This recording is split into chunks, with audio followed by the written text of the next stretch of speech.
Morning, everyone. My name is Richard Vigorelli. This is Vigorelli Institute, and normally today I am streaming uh, Hogwarts Legacy with my buddy Issa Bijou. You get the joke.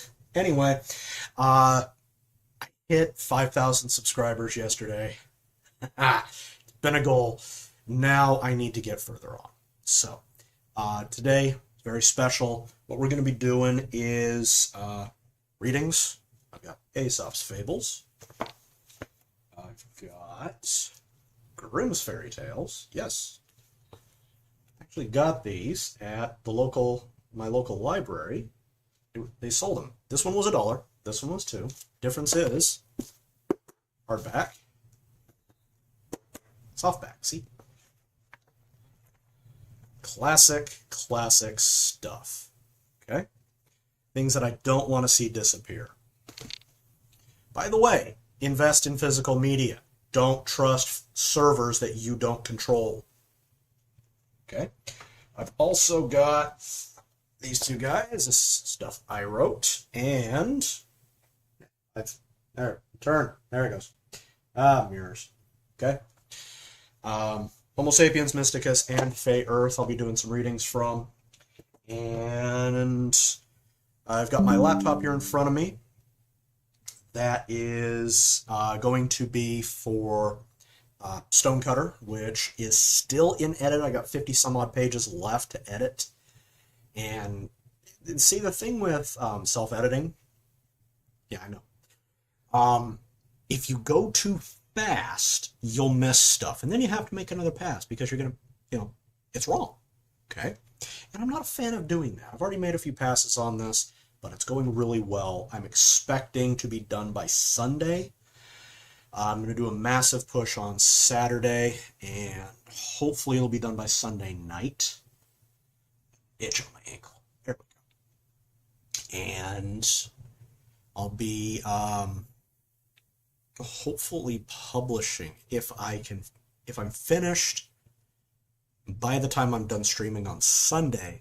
Then I'm going to submit it for self-publish, and we'll be good to go. Okay? So, by the way, the whole point of this is you guys to ask me some questions. $1 super chat. I will answer any question you got. Could be about anything. Could be about me. Could be about Chinese astrology. Could be about feng shui. Could be about Chinese medicine. I have a wealth of knowledge on all of them. Could be about my books and my universe. That's why I brought these over, because they are reference points. You could ask me any question. If it's worth answering, I will answer it. Okay? So, let's go ahead and dive in. Oh, by the way, this stream is brought to you by me, with my merchandise. Okay? Available in my store on vimandvigorelli.com. Coffee cup, there it is. Okay, now these are first editions. I've recently updated them into second editions, and they'll be camera. Come back. Thank you. They'll be they'll have a little logo like right here. Okay, I made some additions to it. I actually really do like these. They're good sturdy cups, man. Okay. This holds 17 ounces of fluid. I drink water. Okay. Because reasons. I remember one night I was doing a tour in downtown Nashville. Middle of summer. And it was fracking hot. Okay, as you know, it gets here. And yeah, I used to do tours. I did ghost tours downtown. And I'm headed back to my car. I'm exhausted. I've walked a total of 6 miles that day. Yeah, which I've done more. Like, I've done upwards of 15 and 20, but boy. Okay, I've got a backpack on, and I'm carrying a shepherd's staff that's got a lantern on it. I've got a voice box around me so that it'll amplify my voice and you can maybe kind of sort of hear me. Maybe. Several times where it was just wow. Anyway, these guys walk up to me. Now my backpack's got my water in it. Okay, it's a little camel pack. It's got a little straw that comes off the shoulder, and you just suck on it like that. Okay, and they start talking to me that I've got demons around me and all this nonsense. I'm just going like, yeah, whatever. I'm roasting. It's like, can I go now? Why didn't you just walk away? Because that would be rude. Of course, these guys kind of aren't that, so I just left. Anyway, they asked me, hey, what's in it? I go, water. Oh, what the hell did you think it was going to be? Did you think I was slurping vodka? Do I look like I am staggering? Seriously, these people. Anyway, they were nuts. So let's go ahead and dive in. Remember, $1 super chat, and I will answer any question for you. I'm in the mood for some Aesop. Okay, let's see what we got in here. Ooh, he was actually born in Sardis. Well, he was born either in Sardis on the Greek island of Samos, or Coetum, the chief city of the province of Phrygia. Yeah, it's a place. Okay, he lived from about 620 to 560 BCE. Little is known about his actual life, but Aristotle mentions him acting as a public defender, and Plutarch places him among the 7 wise men. It is generally believed he was a slave, freed by his master because of his wit and wisdom. And no, he wasn't black. He was Greek. Anyway. As a free man, he went to Athens, ruled at the time by the tyrant Pisistratus, an enemy of free speech. As Aesop became famous for his fables, which use animals as code to tell the truth about political injustice, he incurred the wrath of the leader, because I'm not going to attempt to repronounce it. Eventually, Aesop was condemned to death for sacrilege and thrown over a cliff. Well, that's a bad day. Later, the Athenians erected a statue in his honor in about 300 BCE. Demetrius Phaleras, of Athens, made the first known collection of his fables, which then spread far beyond the Greek world. Okay. All right. So we got the fox and the grapes, the wolf and the crane. I've never heard the wolf and the crane. Let's go to wolf and crane. Page 17. Wow, there's a lot. I'm already to 73. Why me? 129.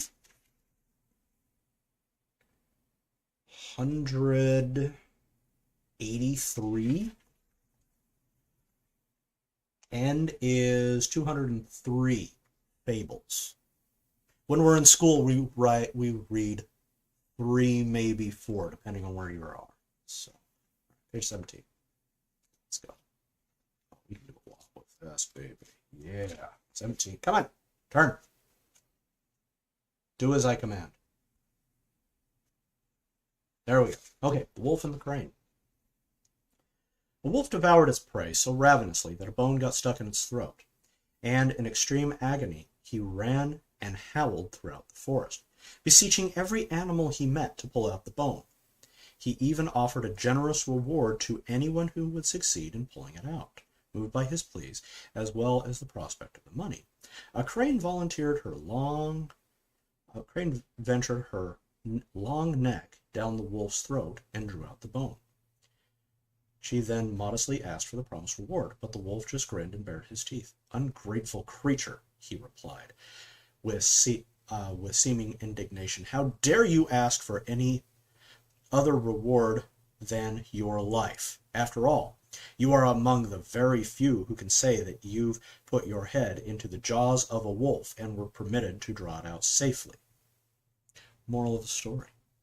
Expect no reward when you serve the wicked, and be thankful if you escape injury for your pain.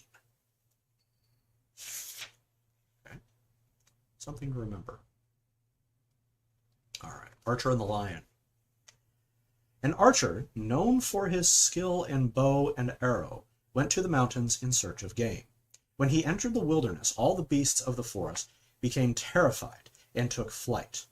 Only the lion challenged him to combat, whereupon the archer immediately launched an arrow and cried out, "My messenger has something to say to you." The lion was wounded in the side and smarting with pain. Excuse me. He fled deep into the thickets. When a fox saw him running away, however, he encouraged him to turn and face his enemy. "No," said the lion, "there is no way you can persuade me to fight. Just think, if a mere messenger can do as much damage as he has already done, how shall I withstand an act from the man who sent him?" Moral of the story. It is not a pleasant feeling to have a neighbor who can easily strike from a distance. Okay. Words hurt.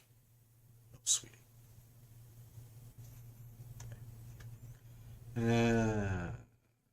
Oh, this will be a good one.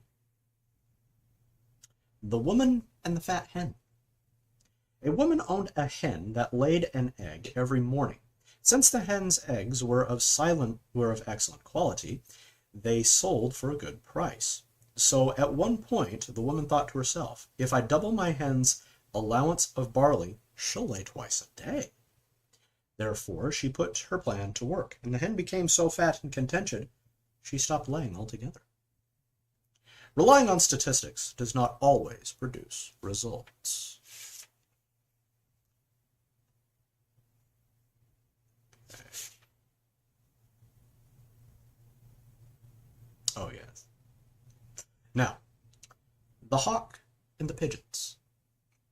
Some pigeons had long lived in fear of a hawk, but since they had always kept on the alert and stayed near their dovecote, that is where they live, okay, they had consistently managed to escape their enemies' attacks. Finding his sallies unsuccessful, the hawk now sought to use cunning to trick the pigeons. "Why?" he once asked. "Do you prefer this life of constant anxiety when I could keep you safe from any conceivable attack by the kites and the falcons? All you have to do is make me your king, and I won't bother you any more." Trusting his claims, the pigeons elected him to their throne, but no sooner was he installed than he began exercising his royal prerogative by devouring a pigeon a day. "It serves us right," said one poor pigeon, whose turn was yet to come. Some remedies are worse than the disease itself. I'm not saying anything.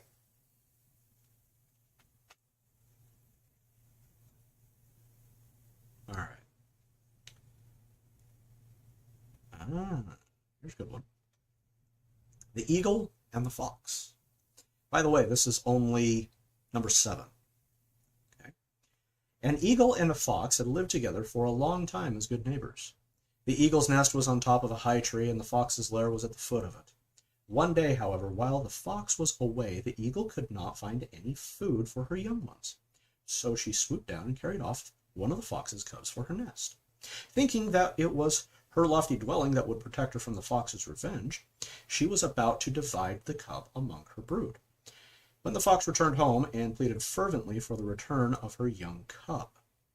Since her entreaties were in vain, her begging, she ran to an altar of in a neighboring field and snatched a torch from the fire that had been lit to sacrifice a goat. Then she returned to the tree and set it on fire. The flames and smoke soon caused the eagle to worry about her young ones and her own life as well. She returned the cub safe and sound to his mother. Moral of the story: a tyrant is never safe from those whom he oppresses. Remember that. Rulers and governors are at the behest of the people. Fact of life. Okay? Isn't this amazing?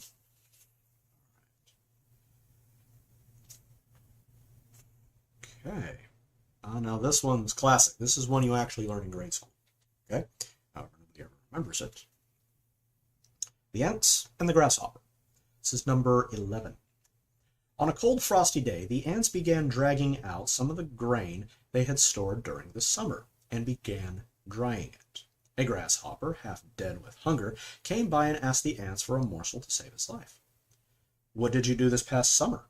responded the ants. "Oh," said the grasshopper, "I kept myself busy by singing all day and all night, too." "Well then," remarked the ants. They laughed and shut their storehouse. Since you kept yourself busy singing all summer, you can do the same by dancing all winter." Moral of the story: idleness brings wants.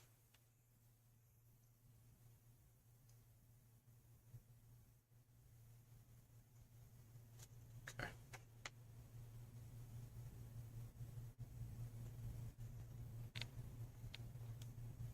Nah, we'll not do that. Skip it.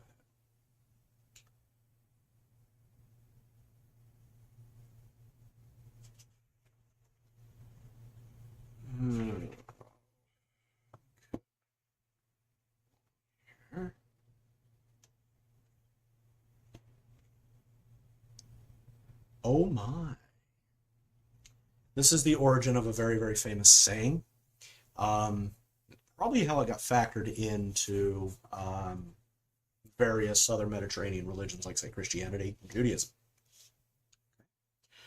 It's called the Fighting Roosters, because I have to edit this for YouTube, and the Eagle. Okay. Two young roosters were fighting fiercely for the right to rule a dunghill. At last, the one who was beaten crept into the corner of the henhouse, covered with wounds. The victor flew straight up to the top of an outhouse, clapped its wings, and crowed loudly to announce his victory. Just then an eagle swooped down from the sky, grabbed him with his talons, and carried him away.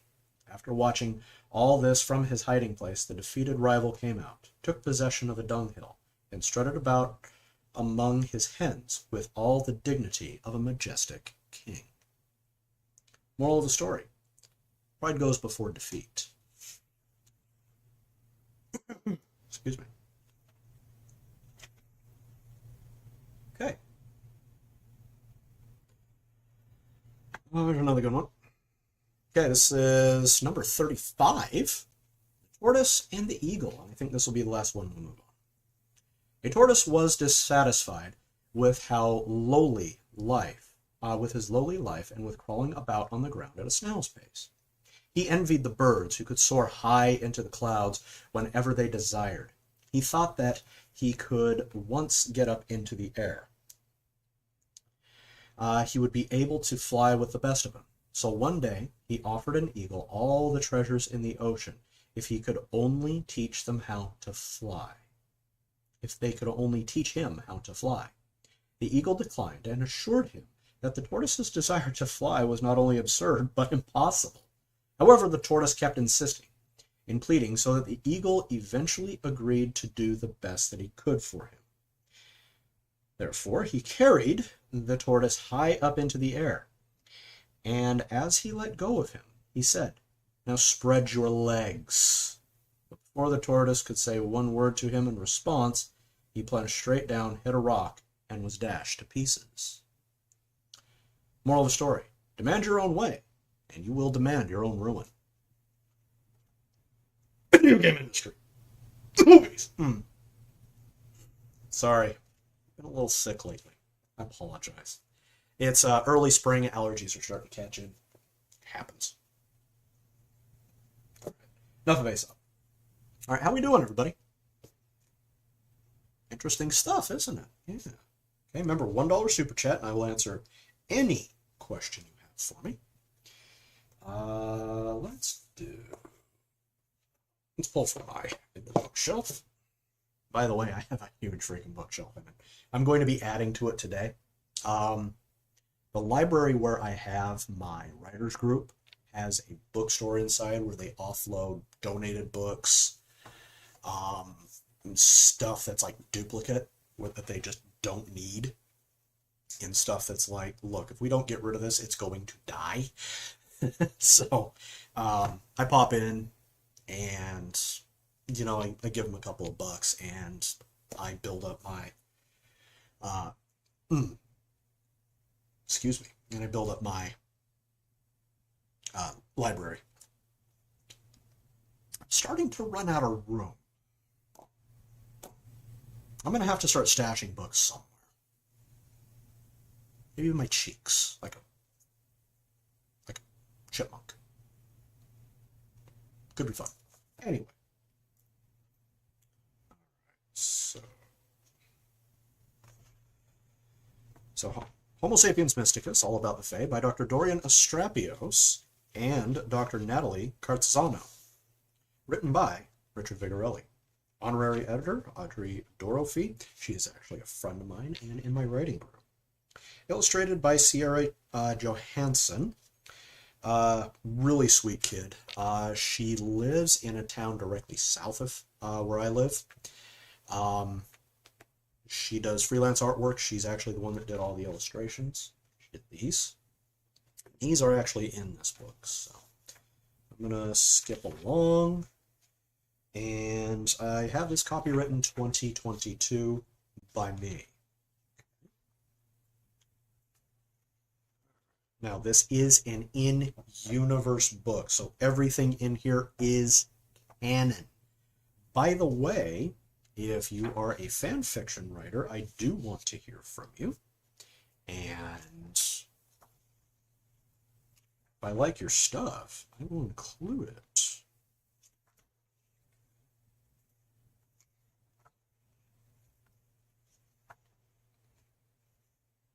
Okay, here's the very first one. Okay, I've shown this before. These are all different kinds of Fae. So, starting at the top right is a Solus. Okay, so that's that one. And then, yeah, and bottom right is a Bingwa. Okay, that's a Ludewan, and that's a Leanon Seed. These guys feed on electromagnetism. These guys are basically the perfect athlete. These guys, the Ludewan, they feed on facts, truth. So they know if you're lying because you don't taste good. Okay. And Leanon Seed, well, they feed on talent. And there has to be sexual desire within for the feed to happen, because that allows the reduction enzyme that actually grabs the ability and gives it to the Leanon Seed. Okay. Go ahead and skip the basics of ecosystem, nature of the Fae, because I've already read that. Okay. Here is nymphs, and that picture, the original, actually, right there on the far wall. Okay. All right, remember, $1 super chat, and I will answer any question you have for me. All right, from left to right, we have a Vila, a Succubus, a Dryad, and a Naiad. These are different. This is wood, this is water, and we got a Solus right there in the foreground. Okay, all are nymphs. Okay, nymphs are a very interesting group of several breeds. They are so grouped because of their common proximity to the Mediterranean Sea and much of Western Europe. The nymphs are typically comprised of a Solus, wooden water nymphs, Copulari, Vila, and Bacchae. Another reason for these to be grouped together is also because they tend to feed upon or use some sort of primal energy or emotion. What follows is an explanation of each different breed and their subbreeds. Now, this is one that I actually created, so I did not pull this from as it's described from classical literature of any kind. I based it off of a few things and then just rubber stamped it and gave it a name. So, there we are. The H. sapiens mysticus, that is Homo sapiens mysticus, solus, is so named because they have the ability to feed on sunlight. They are the only animal that is naturally born with this ability. There are some animals belonging to the mollusca phylum that can extract chlorophyll from plants and use it as a mobile food source. The solus, on the other hand, are simply photovalent, meaning their dermal layers are reactive to photons. But not just any light source will do. The solus must be in natural or near natural light to absorb and feed on the electromagnetic radiation. Along with this ability, because sunlight is electromagnetic radiation, the sunlight can also absorb electricity. It is here that we find the first division based on behavior that has created a subbreed of Fae. Due to the availability of electricity, especially in the modern age, the solus have split into two main groups. The HSN lumen solus, that is Homo sapiens mysticus lumen solus, because in a taxonomic,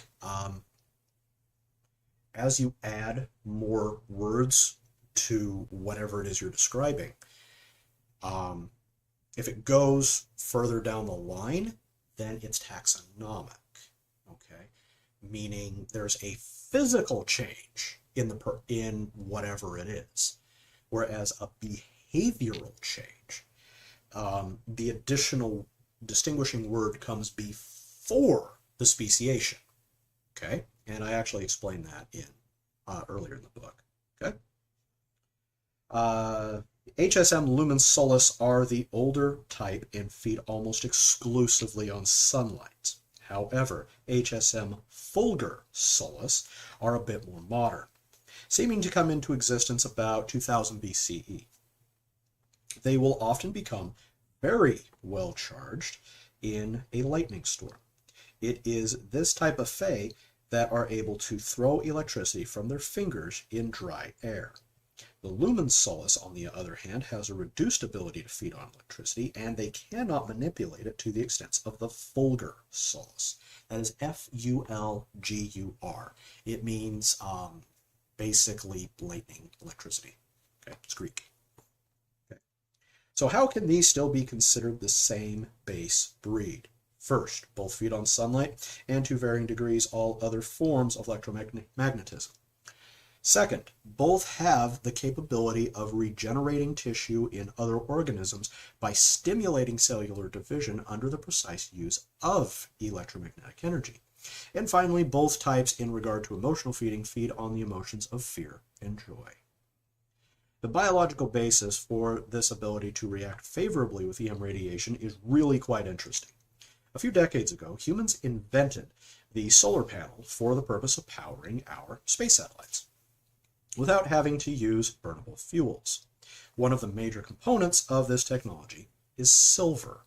Interestingly, and under the right conditions, silver, when placed in a weak solution of salt water and then heated by sunlight, will produce flowing electrons. That's electricity. Okay.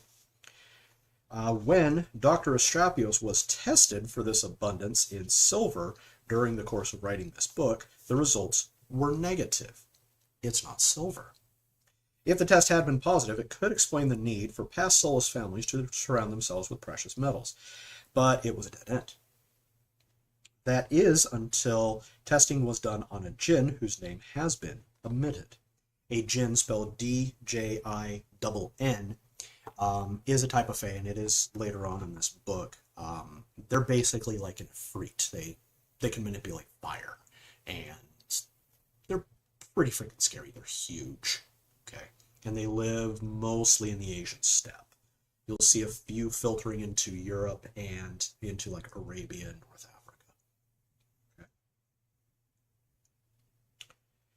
Africa. Okay, we discovered that jinn have an abundance of silicates in their tissues. The reason will be discussed later in jinn section. Dr. Astrapios was then tested for silicates, and the results were surprising. Solus have a significant amount of silicon in their tissues. The configuration is such that it draws on the properties of silicon to both store and transmit electrons. In the standard animal, this is only found in the nervous system, but in the Solus breeds, it can also be it is also found clustered in the epithelial tissues throughout the whole body. Basically, anyone who is a Solus has a bunch of tiny quartz crystals in some very key locations all throughout the body. This could be a clue as to why Solus are so commonly found where they are, typically rather sandy places. Okay. The range of the Solus breed has almost always been in the Middle East. Through migrations and wars, the Solus have managed to increase their range to Ireland in the west and India in the east, with a few small enclaves to be found in the Asian steppe and all over Europe. The most significant number of Solus are in the Mediterranean basin.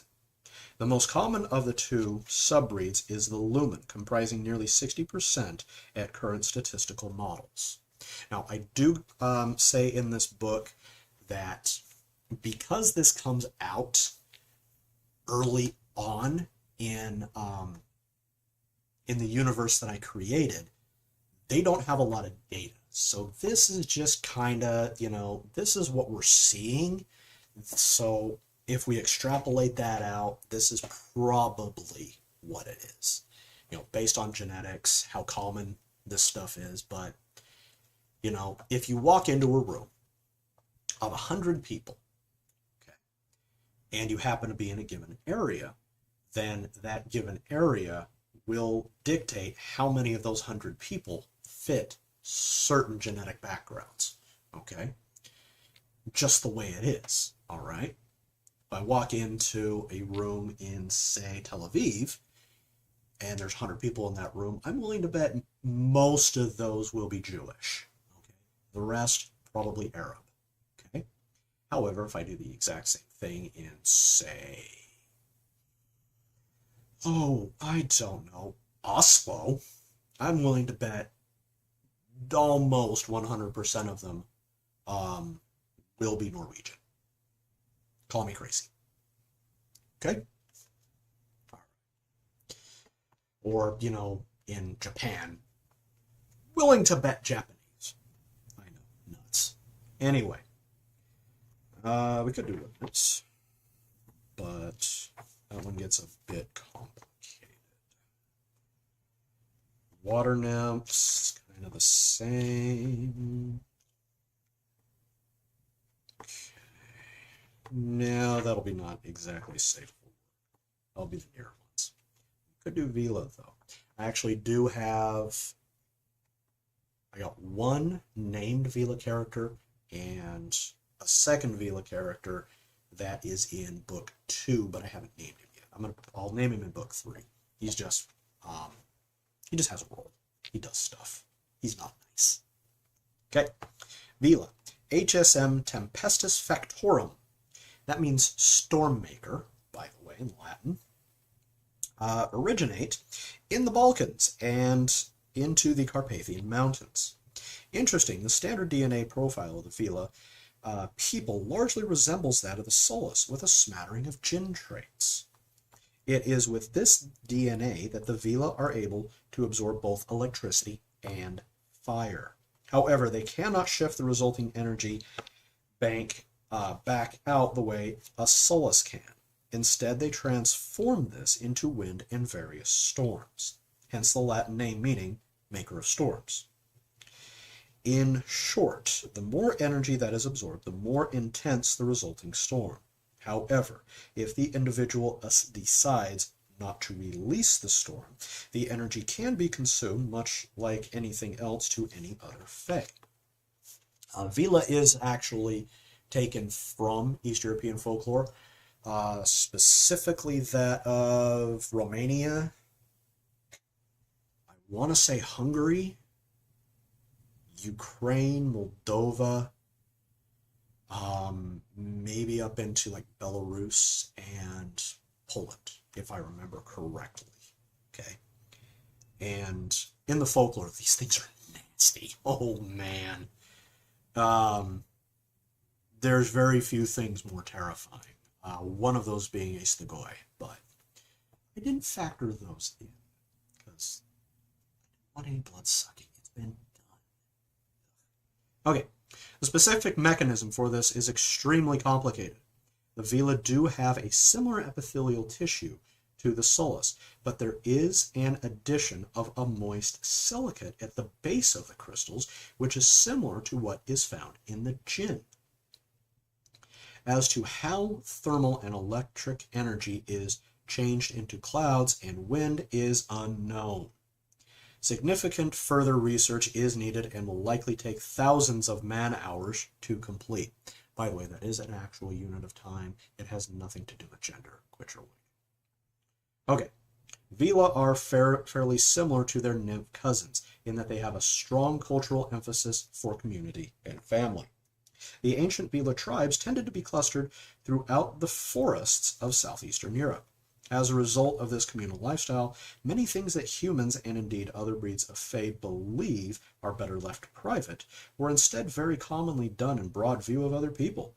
This has led to Villi being rather easygoing, culturally speaking, and rather open to strangers.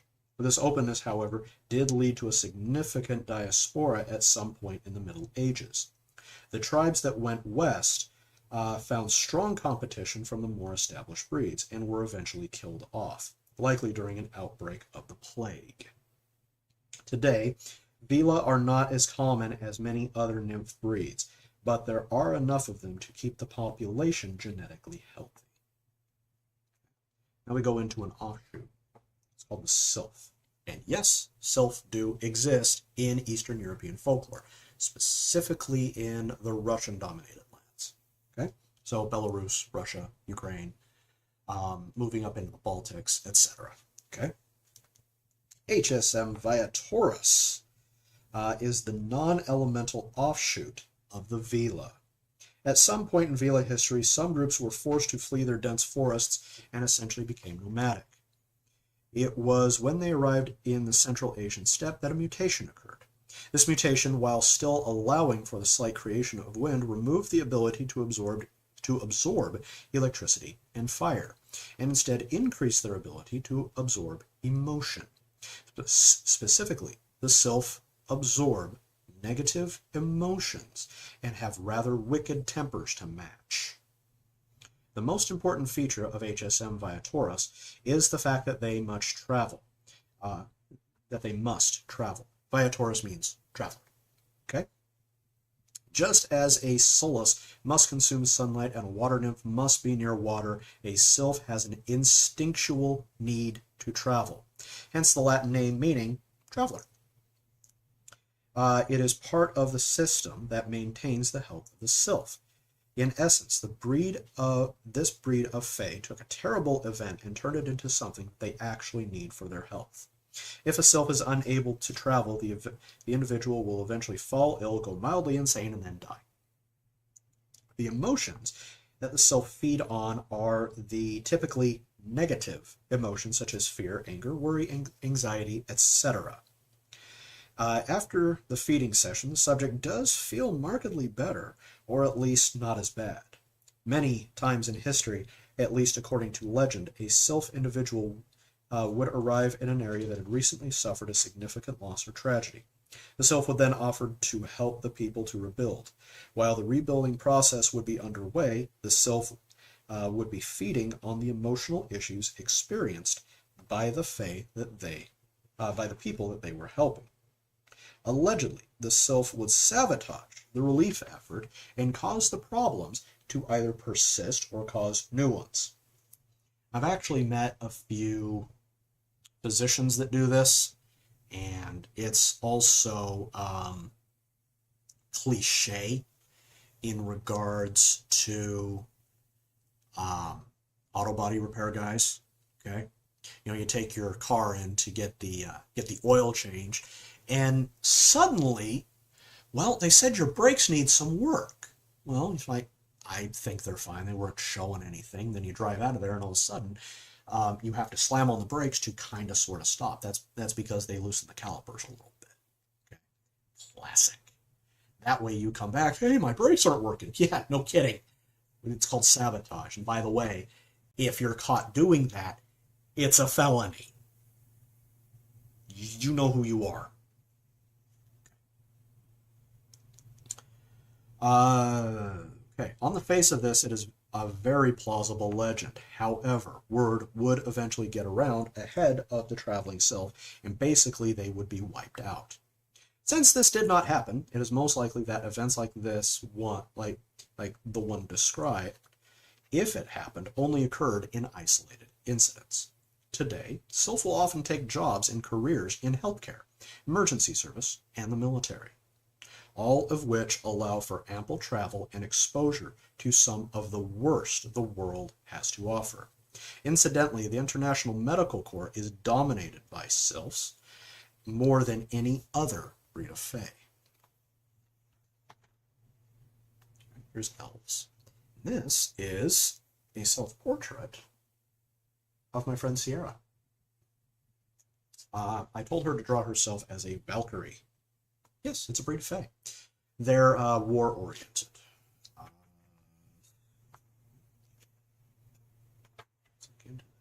Valkyrie. Okay. HSM Odromus Apex Bellatoris. That means pointy ears like to fight. Okay? Is just as the name would suggest, they are warriors. According to ancient writings, the Valkyrie were responsible for carrying the souls of the noble dead to the afterlife for a great reward by the gods. In reality, the Valkyrie are a lot like their ogre cousins. See, elves are, according to this, they're actually a crossbreed that became their own breed of sylph and ogre. Okay. They got the sylph body frame, so they're kind of small, and they kind of sorta-ish got the ogre's resistance, but not really. They do like to do things, but the Valkyrie, they really took after the ogres. Okay. In reality, in reality, the Valkyrie are a lot like their ogre cousins in that they thrive on battle. The major difference is in their rather slight body frames and lack of resistance to harm. While their ear points do exist, they are nothing like those found in the more common elves. They tend to be more agile than ogres, but are not as fast as Bingwa. Their range is primarily in Skanda, what we call Scandinavia, remember, different world, and northeastern Europe. The breed has stood as guards and generals in the courts of old Viking, Norse, and Baltic kingdoms, even after the Vow of Secrecy. It's also known as the Oath of Secrecy. Okay? Today, many Valkyries do work as career military and mercenaries, while others are athletes, actors, spies, and even medical personnel. The average Valkyrie is more than a match for the average human. Both male and female alike of the breed are not satisfied unless they have at least taken part in a mock battle. Additionally, Valkyrie are famed for their beauty.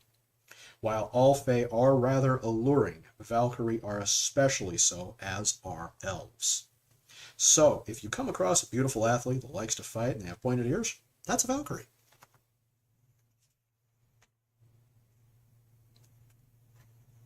Look familiar? Yeah, she patterned that after me. I got a sweet tooth. Sue me. No, I actually am nothing like a brownie. Actually, a lot of my personality traits are included in the Solace, so I didn't go into that, so we'll worry about that.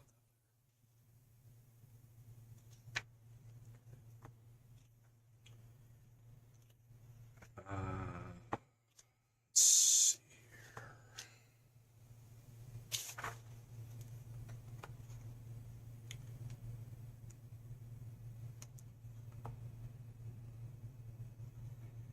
Could do that one, or I could move on. What time is it? Okay, we've done 44 minutes. Remember, $1 super chat, and I will answer any question for you. Okay?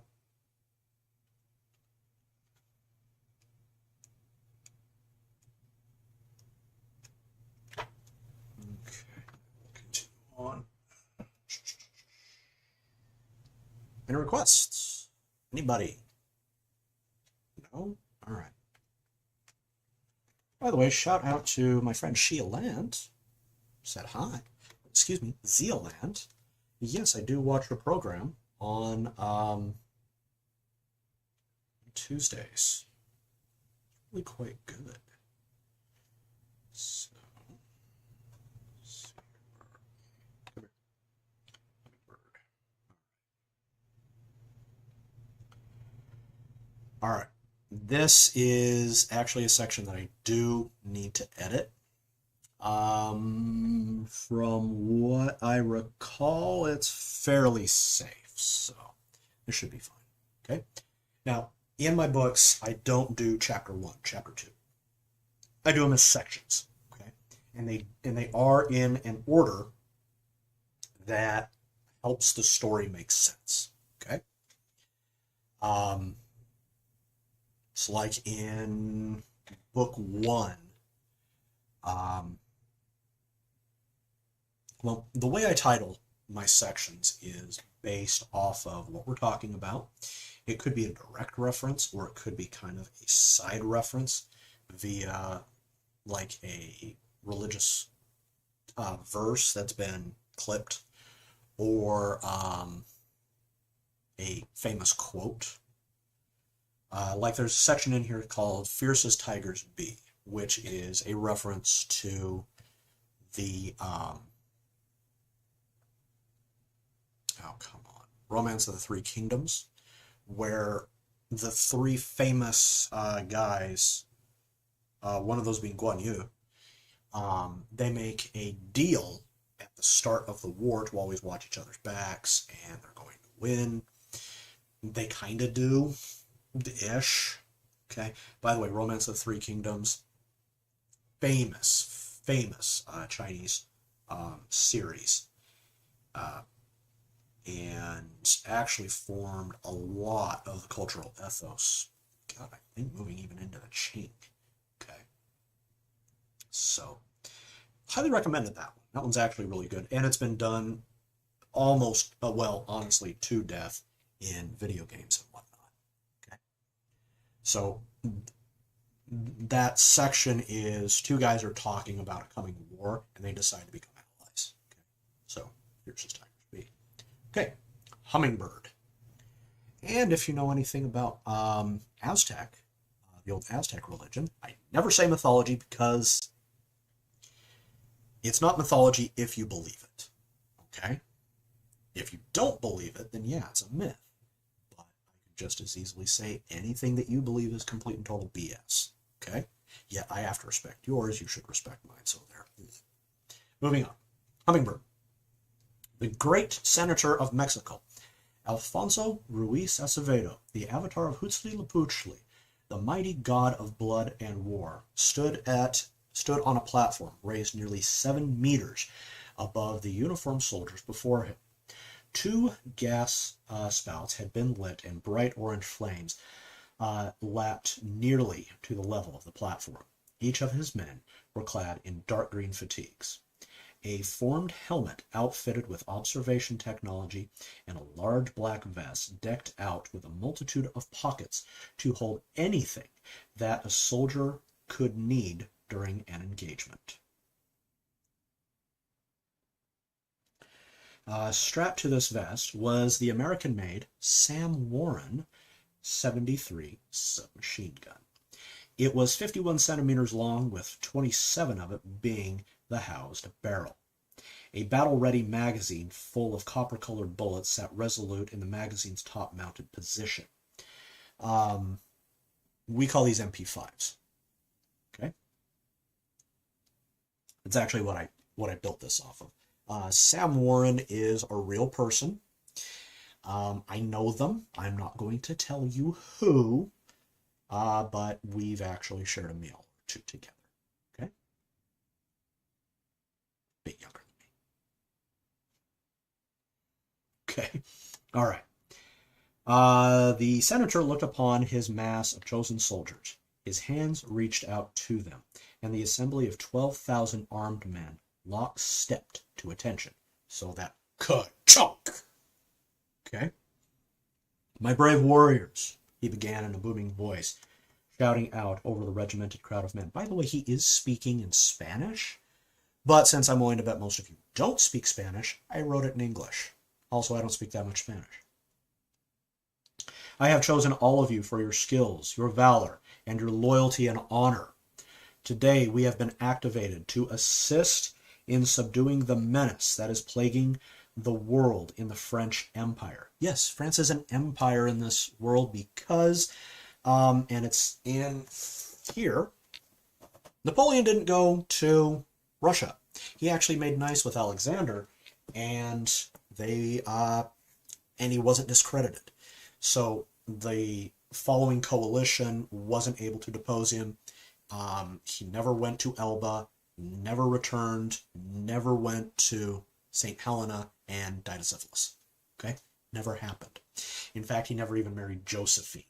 He married Celeste instead. I'm not sure if Celeste is actually in our history. I may have made that up. But his descendants are still ruling. Okay? And that's later on in the book. It's also in here. Okay.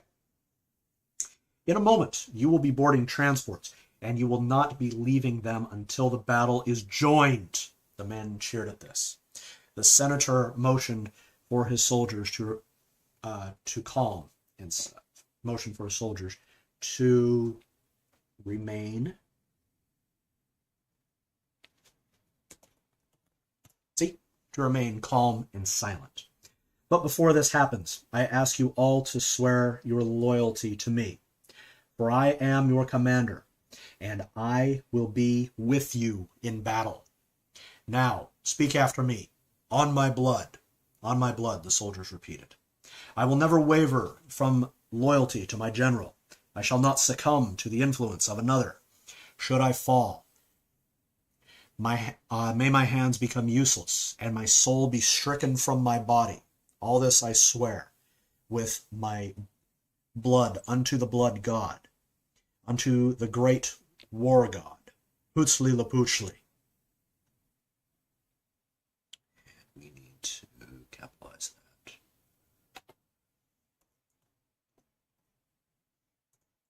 There we go. The men cried out from all corners of the assembly. The deified name of the senator rang out as the men finished their oath. Hutzli Lapuchli smiled with clenched fists and lifted them up to the sky as more fuel was added to the gas fires and the flames climbed high into the night. 50 bonus points if you catch that reference.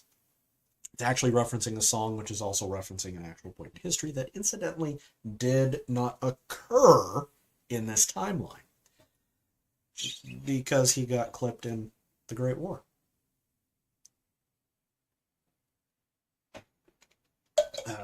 By the way, I think $21 for this on my website. There's others. I've got the cover art for this book that I'm reading right now called Stonecutter. And I've got the cover art for this one. And also cover art for this one. And another one that I created that I don't have yet called Sons of Man. It's a orange snake on a black shield with YTA written on it. I think that one's up there too. Okay, it all costs the same. They come in white enamel and black enamel. Okay, all right. Remember, $1 super chat, and I will answer any question. Okay, all right. The squadron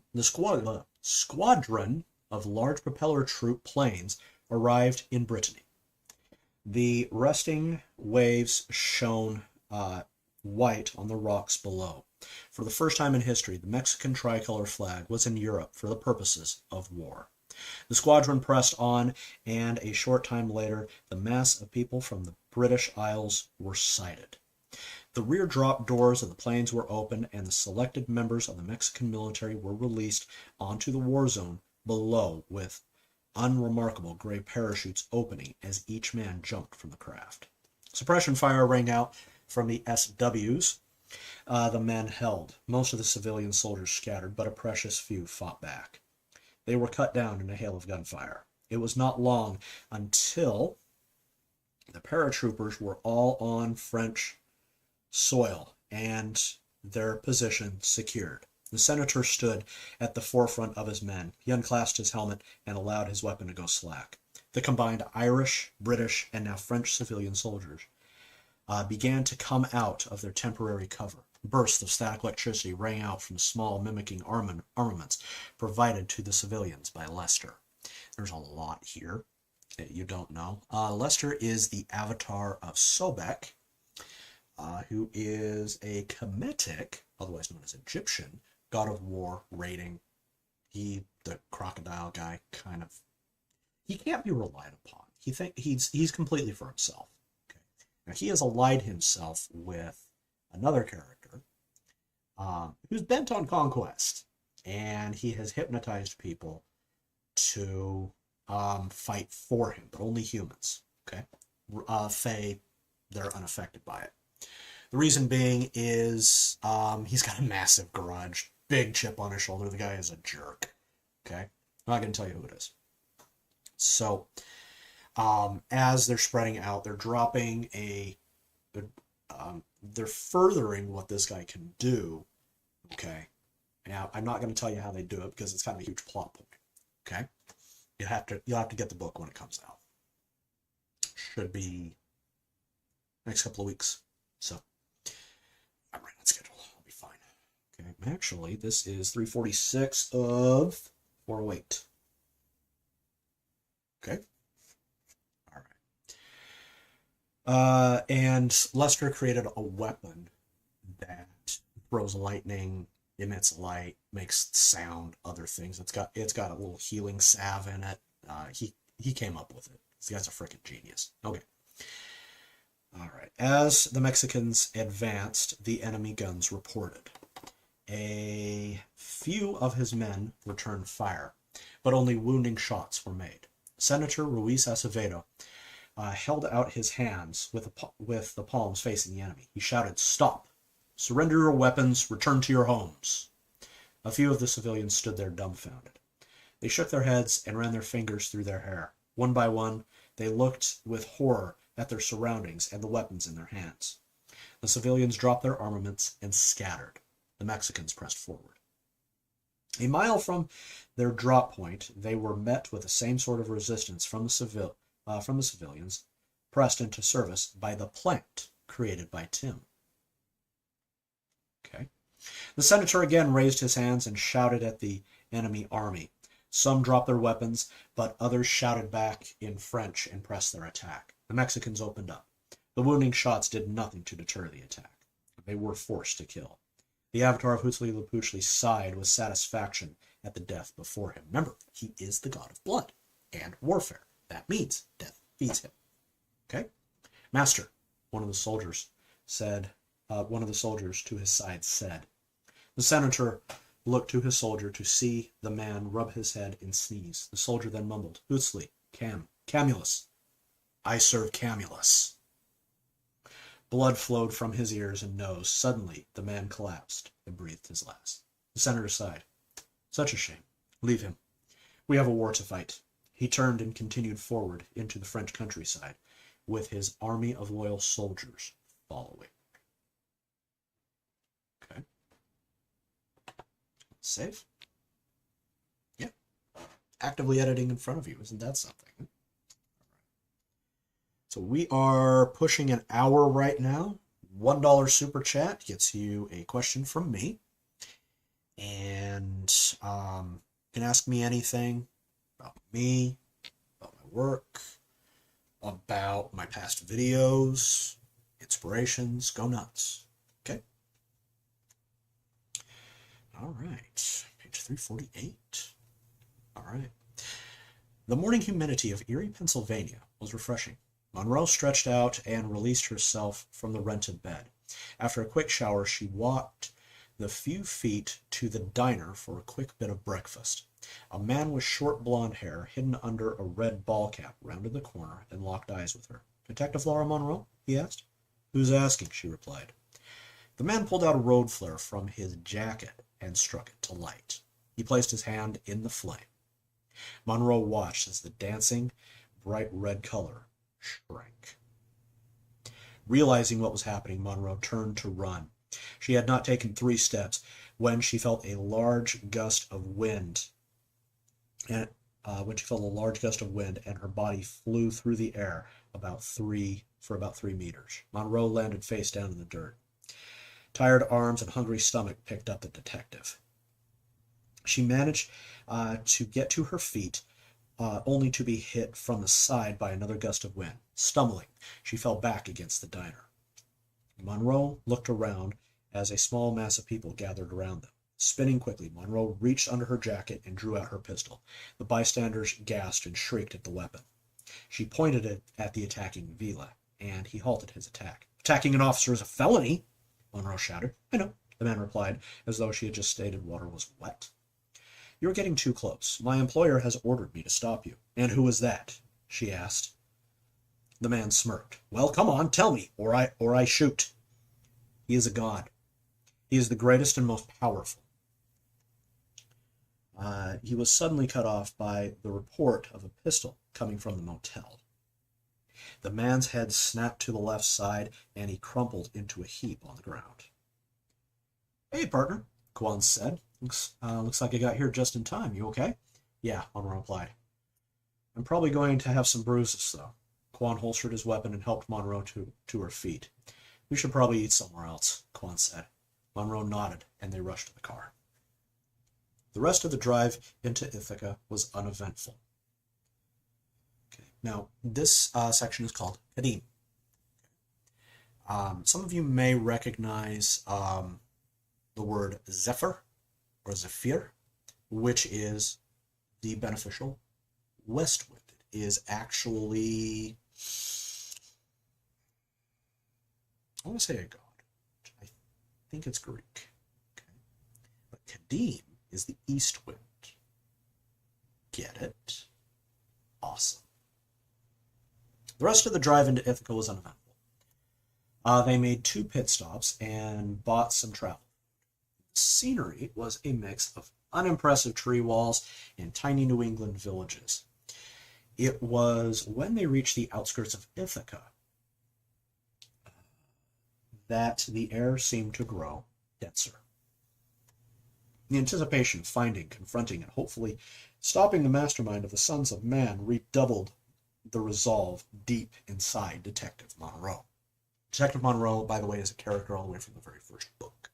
Okay. Factors kind of heavy. Okay.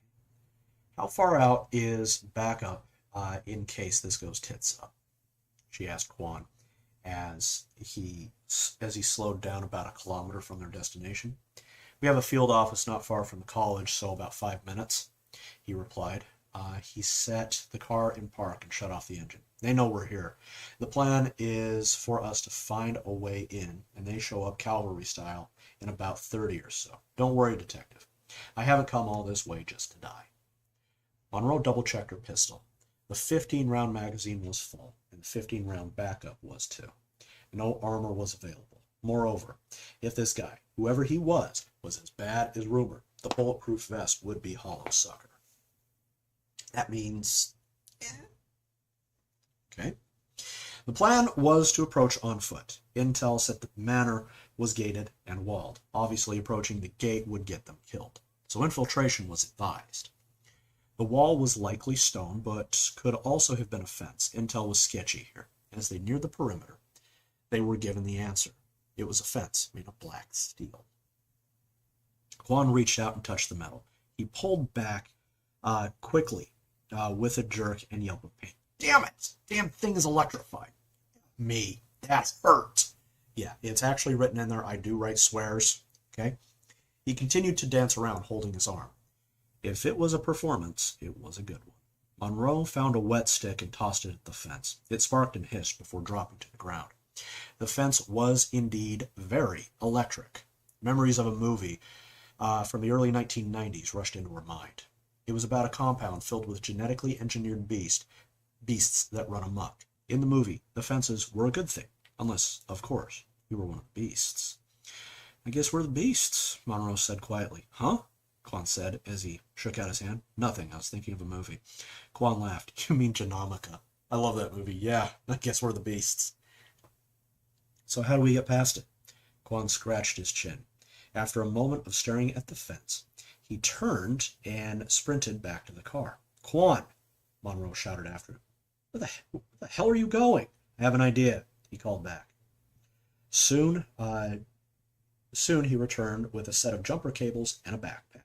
He set the bag down on the ground and took up the cables with a red end in his left hand and a black in his right. He clipped them onto the fence as best he could and then did the same with the remaining ends. "It's not going to work," Monroe said, with arms folded. "Shush," he replied. "Watch the genius at work."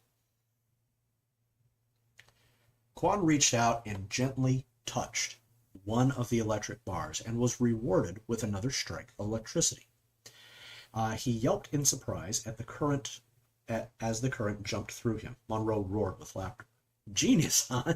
she said as she tried to control herself. "Shut up," Quan snapped as he jumped around in pain. "But I wouldn't give for a solace right about now." He sucked his fingers in an attempt to soothe them. "So, do you miss Kidron yet?" Monroe realized what he was doing. He was hungry. This is because, and it's out in earlier in the book, Quan is a Luduan. So if he asks you a question and you lie to him, he knows. But if you tell him the truth, it's like food. Okay? "Yeah, I do," she replied. "It's better than this place, I'll tell you that." Quan breathed a sigh of relief. "Thank you, I needed that." Quan's shoulders dropped and his face relaxed. With a satisfied sigh, he removed the cables from the fence and returned to the backpack. After setting the cables down, he opened up the largest pocket with a pop of the zipper and reached in. A tool resembling the tube with a handle at one end and a small saw blade at the other was pulled from the pocket. He held the tool like a rifle and flipped the switch on the back side. The tool jumped to life with a small blade moving back and forth quickly as he pulled the trigger on the handle. Quan then moved with purpose to the fence. "A mechanical saw?" Monroe asked in surprise. "You carry a mechanical saw. What else you got in that bag?" "Bunch of stuff," Quan said gruffly as he approached the fence and activated the tool. "Wait, don't you think that could cause an issue?" Quan turned with exasperation. "Relax, it's insulated." With that, Quan returned to his task. Electric sparks shot out from the rapid saw blade against the black steel. As it passed through the horizontal line and the embedded copper wire, the sparks suddenly stopped and the blade swung clear a second later. Quan started the process again with a horizontal line near the ground. Again, the electric sparks gave way to nothing. Quan continued the process twice more, but without the sparks. In a section down the line, to allow a person to pass through. When he was finished, the steel fell free, and he yanked it forward. The newly cut segment dropped to the ground, and Quan grunted out of satisfaction. "Effer," he said to the metal. Quan watched as he replaced the tool in the backpack along with the cables, and picked up the bag. He walked back to the fence with the bag moving to his shoulders. "Come on, before they show up," Quan said, his usual demeanor gone. They passed through the fence line and then through the privacy bushes meant to hide the fence from the house. A moment later, they were looking at a large green lawn with the side of the manor house rising up from the slight hill before them. Quan took off at a sprint. Monroe watched as he beelined directly to the building. She had no chance. She had to join him. Monroe, against her better judgment, sprinted across the field. She was no more than a second behind Quan when she dove into a set of bushes that were next to the house. When he dove into a set of bushes that were next to the house, Monroe followed suit. "Are you insane?" she asked in a whisper. "No, why are you?" The coldness and anger in his voice was striking to Monroe. The goofy federal agent was gone. This was something else. Yes. Quan, by the way, is part of a government agency called the FBNI. That is Federal Bureau of National Intelligence. Okay. It's kind of like the FBI in our world, meaning they investigate major crimes and interstate crimes and stuff like that. But they also have a hint of Homeland or even CIA in them, based on what they do, and they're actually called Cousin Jasper's Bluebacks because when they were founded in the 19th century, that'd be the 1800s, their job was to investigate bad things that had come up as a result of the aftermath of the Southern Revolt. It's not called the Civil War because it's not a civil war. It's a revolt. Okay? Okay.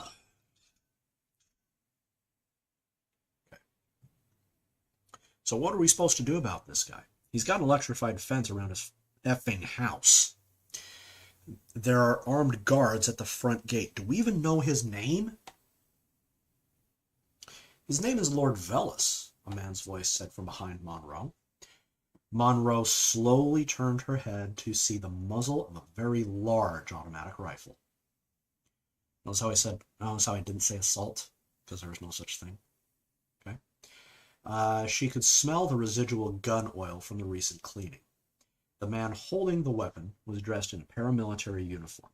He was flanked on either side by two other men in identical uniforms holding the same type of weapon. All three were pointed at Monroe and Quan. Hands on your heads, stand slowly. The leader of the guards ordered calmly. Monroe and Quan did as they were told.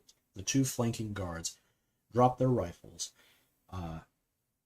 dropped their rifles, which swung to their sides. They walked forward and pushed Monroe and Quan against the house wall. Their hands were forcibly pulled from their heads and tied at their wrists with double-looped black plastic table ties. So we actually do have these. You can buy them. You can actually buy them online.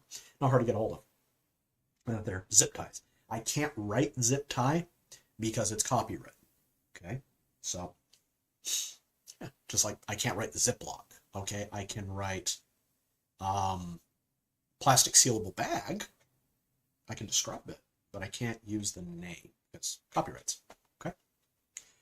All right. You are under arrest for destruction of private property and criminal trespass. Normally, we would just call the cops, but since I'm in a bit of a mood, you're going to meet the Lord of the Manor himself. He might even let you live. Monroe and Quan were shoved out of the bushes and back onto the lawn. Now, next one is called Way of the Falcon, which I'm not going to get into with you. I'm actually going to save that because it does give away a lot of plot, and I kind of want to keep that mystery for right now. Also, there's a lot in there that is heavily dependent on book 1, which, if you haven't read, well, not going to make sense to you. Okay. Also, heavily dependent on other stuff earlier in the book. Yay, plot. Okay. So, let me close that. Okay. I'll be getting to that privately either today, assuming time, or otherwise. Okay. All right. So we dive into this. Okay.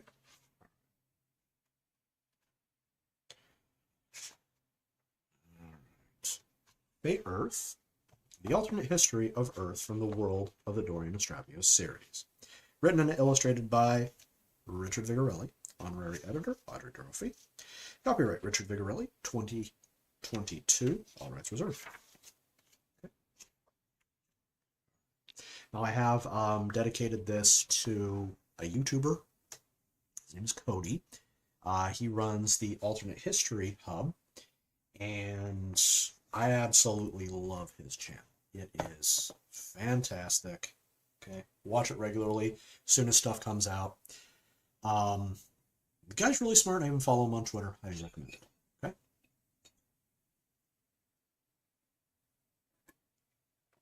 So Cody out there, by the way, Booby, if you want, I'll send you a copy of this. Go ahead and flag me. Okay. I think you'd like it. Okay. The other dedication is to Jack, which was going to be my name until I was born, and my mom changed her name, and my mom changed her mind. Okay. Okay.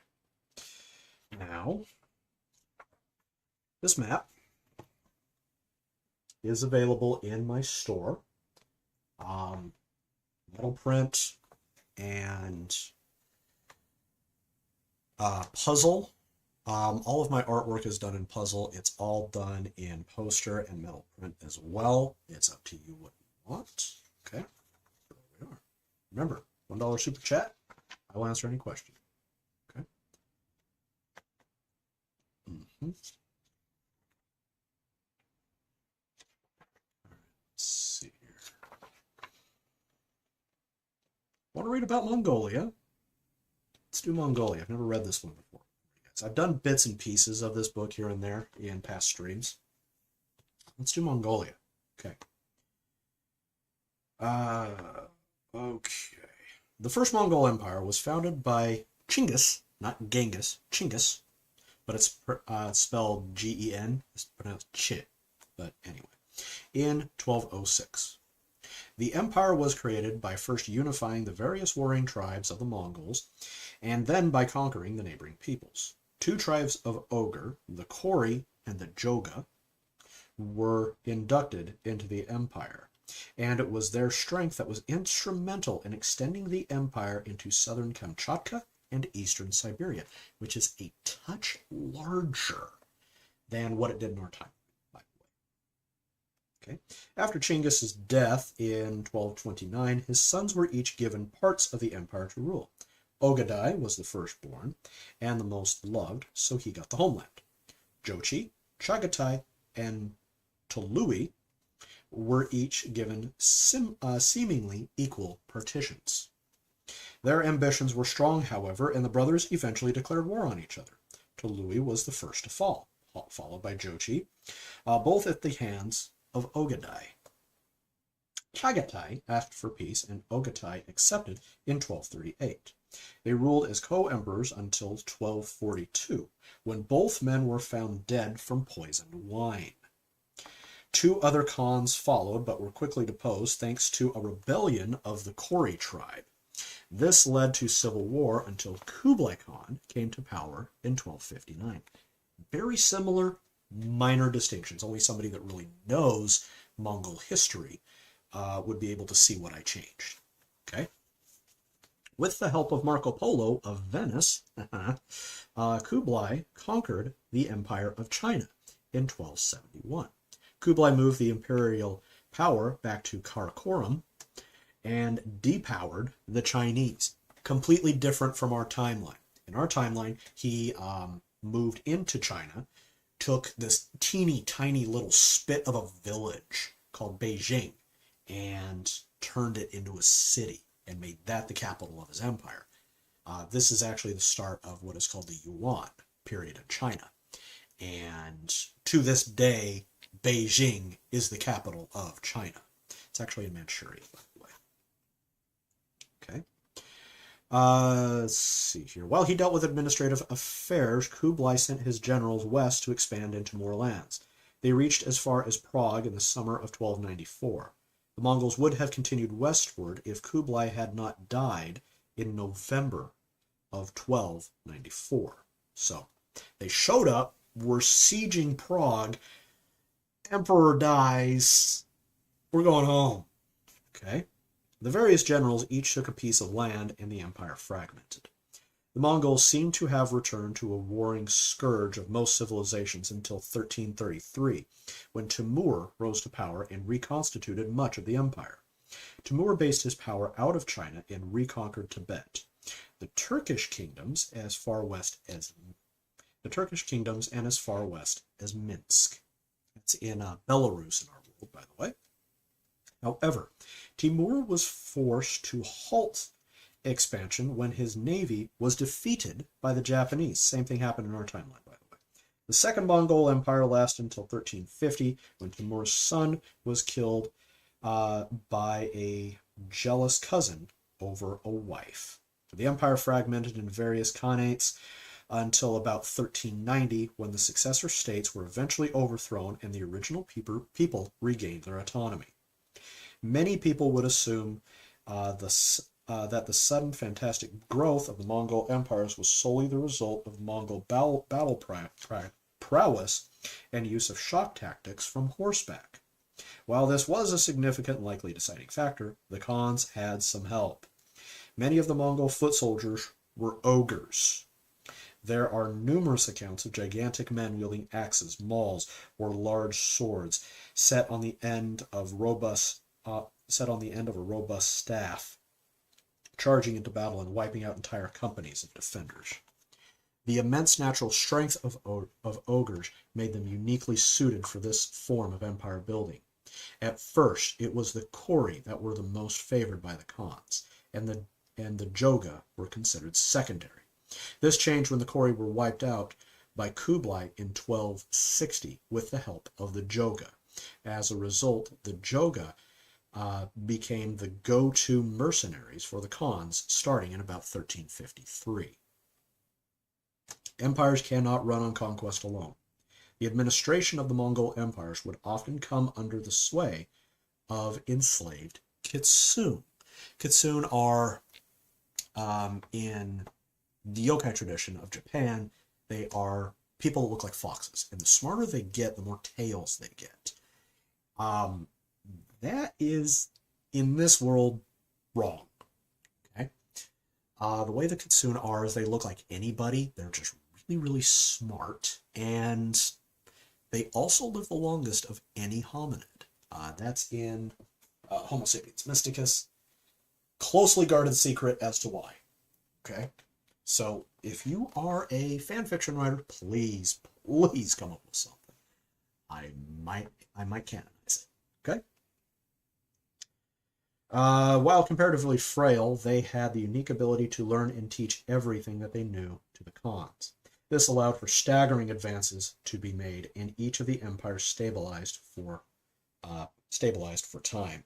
However, the warrior nature of the Mongols was easily turned on itself, and no amount of fate influence could stop the inevitable.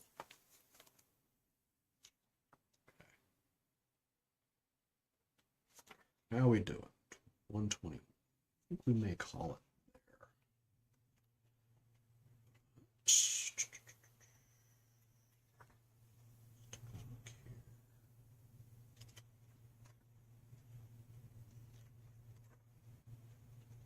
I've already done Egypt and Nubia. West Africa and Congo. Yes, all this did happen. Canada.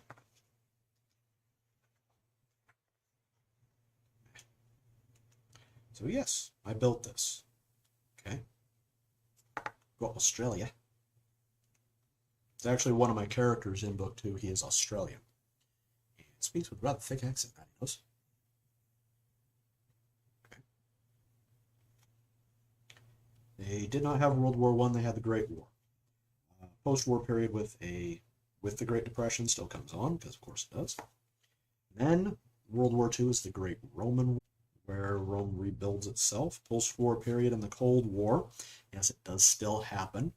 Largely the same way, but there's a few things. The proxy wars are different. The USSR breaks up differently. It's significantly fragmented. Okay. Hidden history, and then I'll go ahead and jump off. Okay. Not all history can be found in a book or on a website article. Some history is hidden for the sake of protecting those who made it. Often, they wish to maintain their power and operate in the shadows.